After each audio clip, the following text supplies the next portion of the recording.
क्या आपने कभी सोचा है कि कुछ कपड़े पहनने में ठंडे और हवादार क्यों लगते हैं, जबकि कुछ कपड़े गर्मी को अंदर ही फंसा लेते हैं?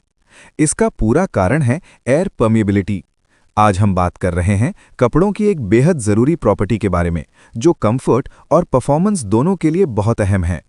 एयर परमिएबिलिटी का मतलब होता है किसी कपड़े की वो क्षमता जिससे वो हवा को अपने अंदर से गुजरने देता है, जैसे कि मेश फैब्रिक, हल्का कॉटन या पॉलिएस्टर।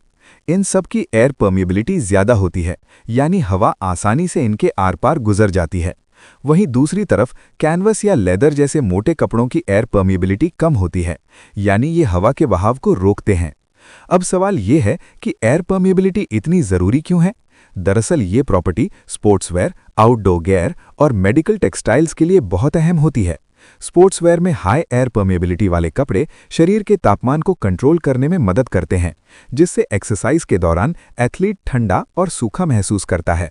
वहीं दूसरी ओर लो एयर परमिएबिलिटी वाले कपड़े विंड प्रूफ जैकेट्स में इस्तेमाल किए जाते हैं, ताकि ठंडी हवा को रोका जा सके और शरीर गर्म रहे।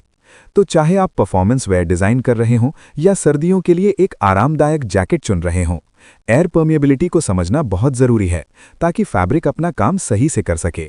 अब बात करते हैं एयर परमिएबिलिटी टेस्ट की। ASTM D737 के अनुसार एयर परमिएबिलिटी टेस्ट एक स्टैंडर्ड तरीका है जिससे ये मापा जाता है कि किसी फैब्रिक के अंदर से कितनी मात्रा में हवा गुजरती है।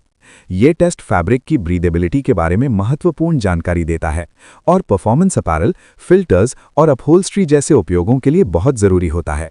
इस टेस्ट के लिए ज़रूरी उपकरण एयर परमिएबिलिटी टेस्टर, ये मुख्य मशीन होती है जो फैब्रिक के अंदर से गुजरने वाली हवा को मापती है। क्लैंप या फिक्सचर, फैब्रिक को टेस्ट के दौरान सही जगह पर पकड़ने के लिए। कटिंग डाई या टेम्पलेट और कैंची, सैंपल काटने के लिए। सैंपल की तैयारी, फैब्रिक को गोल या चौकोर सैंपल में काटें। सैंपल का साइज क्लैंपिंग एरिया के बराबर या उससे बड़ा होना चाहिए। कुल 10 सैंपल तैयार करें। सैंपल बिल्कुल फ्लैट होना चाहिए, उसमें कोई सिलवट या खिंचाव नहीं होना चाहिए।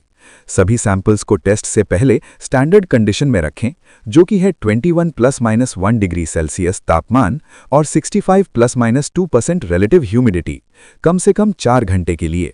टेस्ट प्रोसीजर, मशीन में प्रीलोडेड स्टैंडर्ड लाइब्रेरी से अपना स्टैंडर्ड सिलेक्ट करें। चुने गए स्टैंडर्ड के अनुसार टेस्ट हेड और टेस्ट प्लेट साइज लगाएं। सॉफ्टवेयर यूजर को बताएगा कि कौन सा टेस्ट हेड उस स्टैंडर्ड के लिए सही है। फैब्रिक को बिना मोड़े बिल्कुल फ्लैट रखें, ताकि हवा समान रूप से पूरे सैंपल में बहे। इसके बाद कंट्रोल्ड प्रेशर के साथ हवा को फैब्रिक के अंदर से पास कराया जाता है।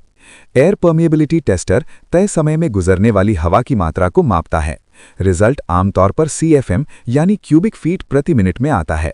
रिजल्ट और कैलकुलेशन, हर सैंपल यूनिट के लिए 10 सैंपल टेस्ट किए जाते हैं।